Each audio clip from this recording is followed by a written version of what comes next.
আসসালামু আলাইকুম। আমি advocate Kaiser Hossain justice academy YouTube channel থেকে স্বাগত জানাচ্ছি। আজ আমি আলোচনা করব ফৌজদারি কার্যবিধি ১৮৯৮ এর পুলিশের তদন্ত ক্ষমতা, যা ফৌজদারি কার্যবিধির ১৫৪ থেকে ১৭৬ ধারায় বর্ণিত আছে। ফৌজদারি মামলা যদি আমলযোগ্য অপরাধের ক্ষেত্রে সংঘটিত হয়, তাহলে পুলিশকে উক্ত মামলা তদন্ত করতে হয় এবং তদন্ত প্রতিবেদন জমা দিতে হয়। এছাড়া ম্যাজিস্ট্রেট যদি পুলিশকে তদন্ত করতে বলে, তদন্ত করার জন্য অর্ডার করে, তাহলেও কিন্তু পুলিশকে তদন্ত করতে হয়। পুলিশের কাছে যে মামলাগুলো হয় সেই মামলাগুলোকে জিআর মামলা বলা হয়, আর সরাসরি ম্যাজিস্ট্রেটের কাছে যে মামলা হয় সেই মামলাকে সিআর মামলা বলা হয়। আমাদের নিম্ন আদালতে আমরা জানি যে দুই ধরনের বিচার ব্যবস্থা আছে, দেওয়ানি আর ফৌজদারি। অপরাধ সংক্রান্ত বিষয়গুলোতে ফৌজদারি মামলা হয় এবং এই অপরাধের স্থান পরিদর্শন, অপরাধটা কিভাবে হলো, অপরাধটা আটকানোর জন্য ব্যবস্থা নেওয়া এবং অপরাধ হওয়ার পরে আসামিকে গ্রেপ্তার করা, সাক্ষীদেরকে জবানবন্দি নেওয়া, এই কাজগুলো কিন্তু পুলিশ করে থাকে এবং পুলিশ কিন্তু তার ভিত্তিতে প্রতিবেদনও তৈরি করে থাকে। কাজেই পুলিশের এই তদন্ত ক্ষমতাটা প্রত্যেকটা মানুষের জেনে রাখা প্রয়োজন। আমরা এমনি এমনি কিছু শব্দ শুনি এবং জানি, যেমন পুলিশ রিমান্ড। আমরা এটা শুনে থাকি, অনেকেরই জানার আগ্রহ থাকে যে পুলিশ রিমান্ড বিষয়টা কি এবং এ বিষয়ে বিস্তারিত জানতে চান। অনেকেই শোনা যায় যে পুলিশ রিমান্ডে নিয়ে মানুষকে নির্যাতন করে। কাজেই আসলে কি আইনের বিধানে নির্যাতনের বিষয়টা আছে, নাকি এটা আইনের অপব্যবহার, আসলে বিধানটা কি, রিমান্ড বিষয়টা কি? এবং আমরা সাধারণ মানুষ কোনো কিছু হারিয়ে গেলে আমরা কিন্তু জিডি করতেও পুলিশের কাছে যাই। কোনটা জিডি আর কোনটা এজাহার, এজাহার শব্দটাও কিন্তু আমরা শুনি। আমরা একটা শব্দ শুনি সিডি, এটা কিন্তু গানের সিডি না। আমরা আদালতে প্রায় আইনজীবীদেরকে বলতে শুনি যে সিডিটা জমা পড়লো কিনা কোর্টে, এমসিটা জমা পড়লো কিনা। এমসিটাকে বলা হয় মেডিকেল সার্টিফিকেট। এগুলো ক্রিমিনাল মামলার বিষয়। সিডি হচ্ছে কেস ডায়েরি। এই কেস ডায়েরিটা কিন্তু আজকের এই আলোচনার ভিতরে থাকবে। এবং পুলিশের কাছে যে প্রদত্ত জবানবন্দি 161 এর জবানবন্দি, 164 এ ১৬৪ ধারায় যে ম্যাজিস্ট্রেটের কাছে জবানবন্দি, লাশ কবর থেকে উত্তোলন করার কথা আমরা শুনি। সুরতহাল রিপোর্ট নামে একটা কথা আমরা শুনি। চার্জশিট, এই শব্দগুলো আমরা কিন্তু খুবই শুনি। এই বিষয়গুলা আজকে আমরা আলোচনা করব। এবং আমরা সাধারণ মানুষের জন্য যেহেতু লেকচার, আমি সংক্ষেপে ইন্টারেস্টিং ওয়েতে সহজভাবে আমি কিন্তু ১৫৪ থেকে ১৭৬ পুরোটাই কিন্তু আমি আলোচনা করব, কিন্তু অনেক সহজভাবে, যেন সবাই এটা বুঝতে পারে। এবং যারা আইনের নবীন আইনজীবী, যারা অ্যাডভোকেটশিপ প্রিপারেশন নিচ্ছে, এমনকি নতুন পুলিশ অফিসার এবং সাধারণ মানুষ যারা আইন জানতে আগ্রহী, তাদের সবার জন্যই লেকচারটা আশা করি উপকারে আসবে। আমরা তাহলে আলোচনায় চলে যাই। ১৫৪ ধারায় কি আছে? ১৫৪ ধারায় আছে এজাহার বা প্রাথমিক তথ্য বিবরণী বলা হয় এজাহারকে। যখন আমরা জিডি করি তখন এটা কোনো অপরাধ সম্পর্কে আমরা করি না। আমরা কোনো অপরাধের আশঙ্কা হলেও করতে পারি। এছাড়া অপরাধ ছাড়াও আমরা কোনো একটা বিষয়ে পুলিশকে জানানো প্রয়োজন, পুলিশকে অবহিত করা প্রয়োজন। সে কারণে আমরা জিডি করে থাকি। এটা তথ্য থানার মধ্যে জানানো, যেমন একজনের একটা মোবাইল হারানো গিয়েছে, সেও কিন্তু একটা জিডি করতে পারে। আবার একজন তাকে হুমকি দিচ্ছে কিন্তু এখনো কোনো ঘটনা ঘটে নাই, সেখানেও জিডি করা যায়। এখন জিডি আর এফআইআর এর মধ্যে পার্থক্য কি? এফআইআর মানে ফার্স্ট ইনফরমেশন রিপোর্ট, যেটা বাংলাতে প্রাথমিক তথ্য বিবরণী বা এজাহার। এজাহারটা হচ্ছে অবশ্যই অপরাধ সংক্রান্ত বিষয়ে হবে। সেই অপরাধ সংক্রান্ত বিষয় যখন পুলিশের কাছে জানানো হয়, তখন শুধু অপরাধ সংক্রান্ত বিষয় জানালেই কিন্তু পুলিশ তা গ্রহণ করবে না। ১৫৪ ধারায় আছে সেই অপরাধ সংক্রান্ত বিষয়টি হতে হবে আমলযোগ্য অপরাধের বিষয়।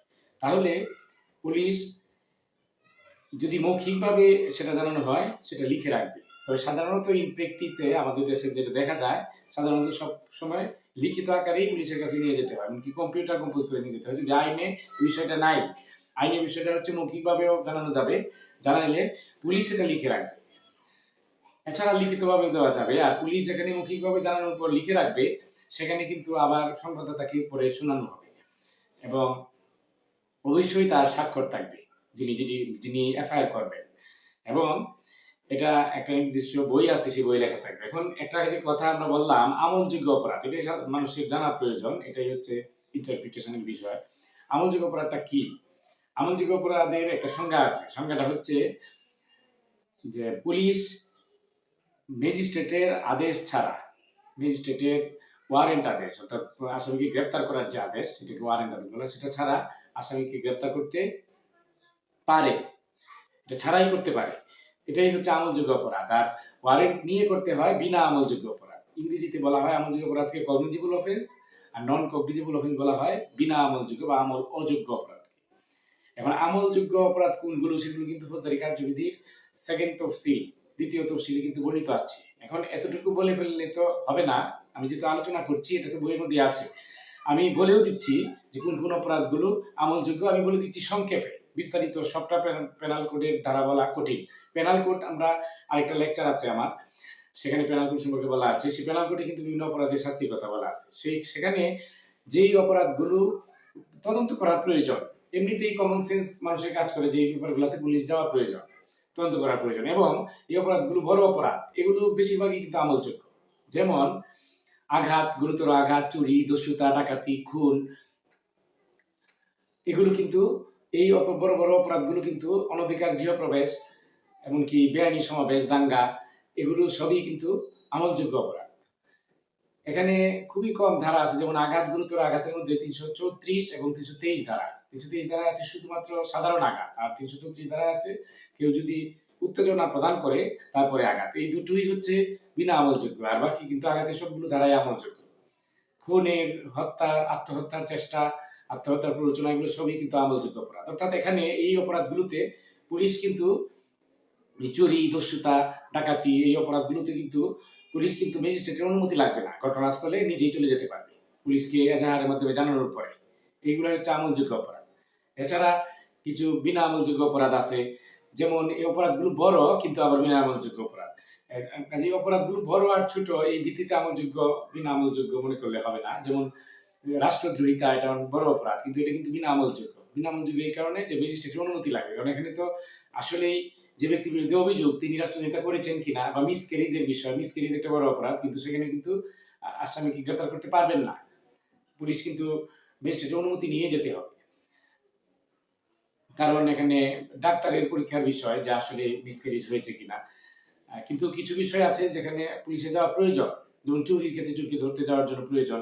এই অপরাধগুলো কিন্তু পুলিশ উইদাউট ওয়ারেন্ট চলে যেতে পারে এবং গ্রেপ্তার করতে পারে। আমরা সংক্ষেপে এটাই জানলাম যে পুলিশ যেখানে ওয়ারেন্ট ছাড়া নিজেই গ্রেপ্তার করার জন্য ঘটনাস্থলে চলে যেতে পারে, আসামিকে গ্রেপ্তার করে নিয়ে আসতে পারে সন্দেহবশত, যে তিনি অপরাধের সাথে তার কাছে যুক্তিসঙ্গত সন্দেহ বিদ্যমান আছে, যে গ্রেপ্তার করতে পারে, যেহেতু এজাহারও আছে, এজাহারে অভিযোগ করা হয়েছে সুনির্দিষ্ট ব্যক্তিদের বিরুদ্ধে, যদি সে মনে করে গ্রেপ্তার করতে পারে। এটা 154 ধারা। 155 ধারা আছে আমল অযোগ্য অপরাধী অভিযোগ যদি পুলিশের কাছে যায় তাহলে কি হবে, সেই ক্ষেত্রেও পুলিশ এটা লিখে রাখবে, এবং এখানে একটা আলাদা বই আছে, সেই বইয়ে লিখে রাখবে এবং ম্যাজিস্ট্রেটের কাছে তাকে পাঠিয়ে দেবে। আর ম্যাজিস্ট্রেট যদি তাকে বলে, অবশ্যই প্রথম শ্রেণীর ম্যাজিস্ট্রেট আর দ্বিতীয় শ্রেণীর ম্যাজিস্ট্রেট শুধুমাত্র ক্ষমতাবান বলে বিশেষভাবে, এছাড়া তৃতীয় শ্রেণীর ম্যাজিস্ট্রেট কখনোই এই কাজটা করার জন্য পুলিশকে বলতে পারবে না। পুলিশকে দায়িত্ব দিলে পুলিশ আমল অযোগ্য অপরাধেরও তদন্ত কাজ করে। এরপরে 156 ধারায় আছে আমলযোগ্য কেসের তদন্ত বা আমলযোগ্য মামলার তদন্ত পুলিশ কিভাবে করে। পুলিশ আমলযোগ্য মামলার তদন্ত করতে পারেন, তিনি ম্যাজিস্ট্রেটের আদেশ ছাড়াই এই তদন্ত শুরু করে দেন।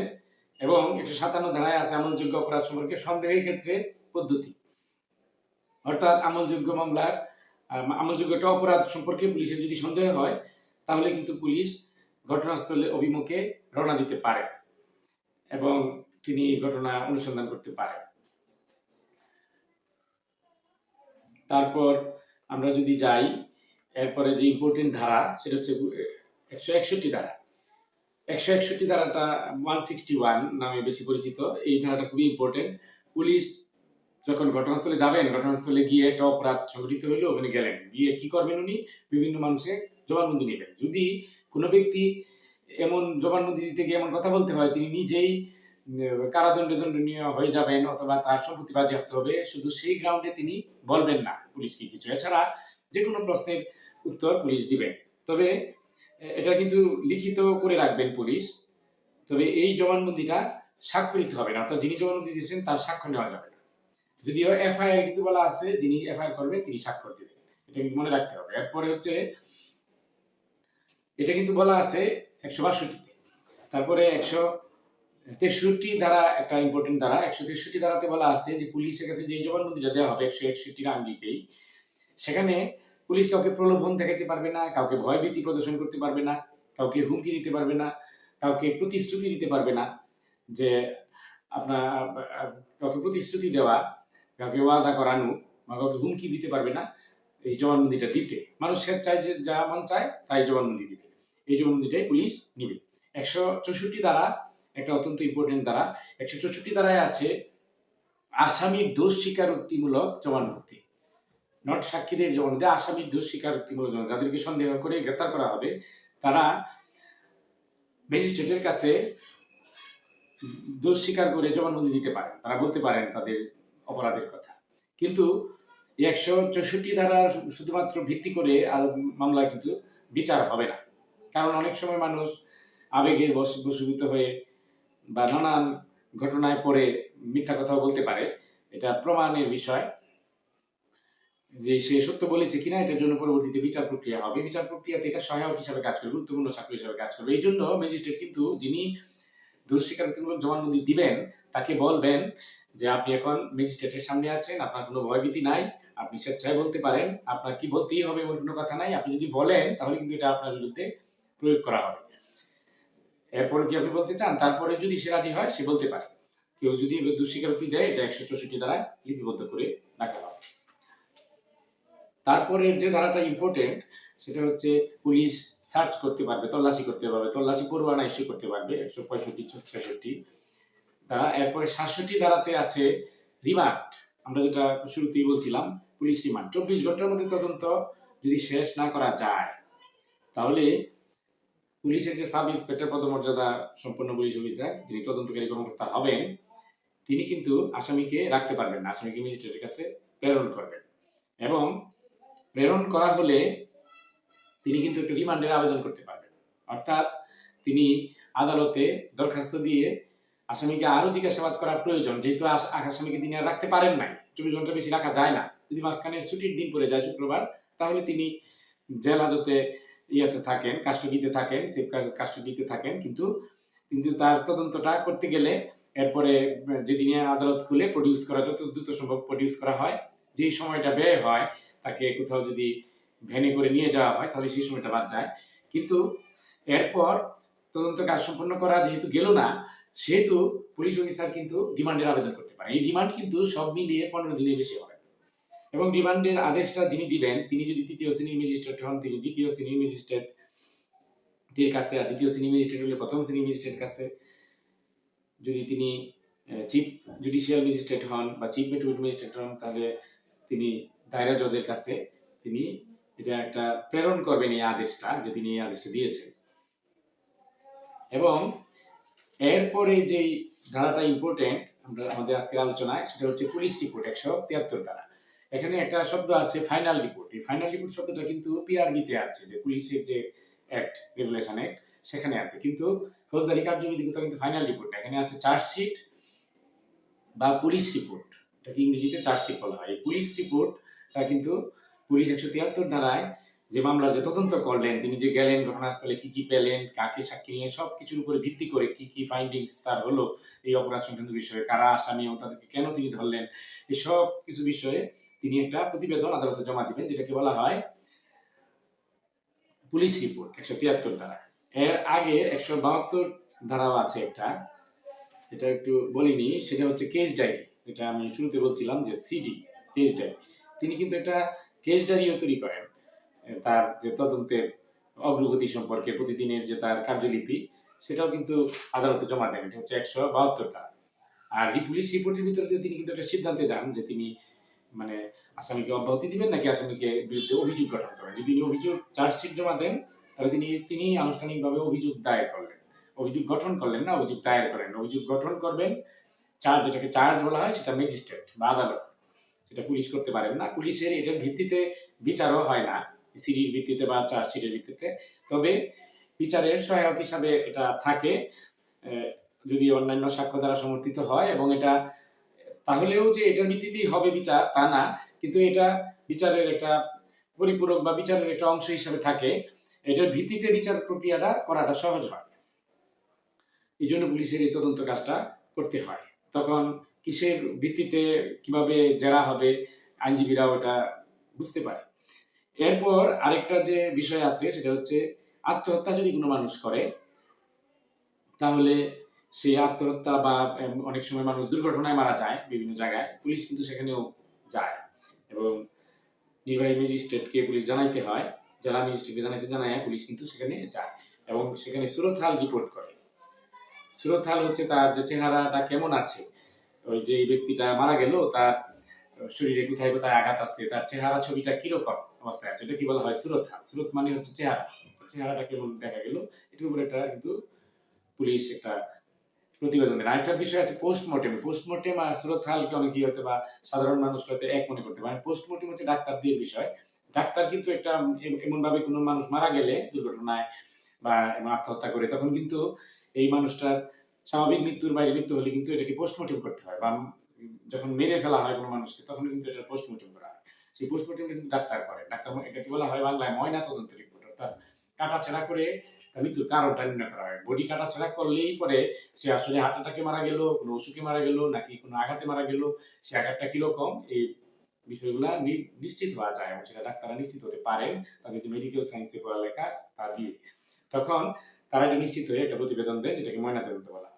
এছাড়া পুলিশ কিন্তু কবর থেকে লাশ উত্তোলন করারও ক্ষমতাবান যদি ম্যাজিস্ট্রেট তাকে আদেশ করেন, কোনো প্রয়োজন হয় মামলার ক্ষেত্রে, তখন ম্যাজিস্ট্রেট আদেশ দিলে যুক্তিসঙ্গত কারণে তিনি লাশ উত্তোলন করতে পারেন। এই হচ্ছে সংক্ষেপে পুলিশের তদন্ত ক্ষমতা একটা কগনিজিবল অফেন্স বা আমলযোগ্য অপরাধের ক্ষেত্রে। আজকে আলোচনা এই পর্যন্তই।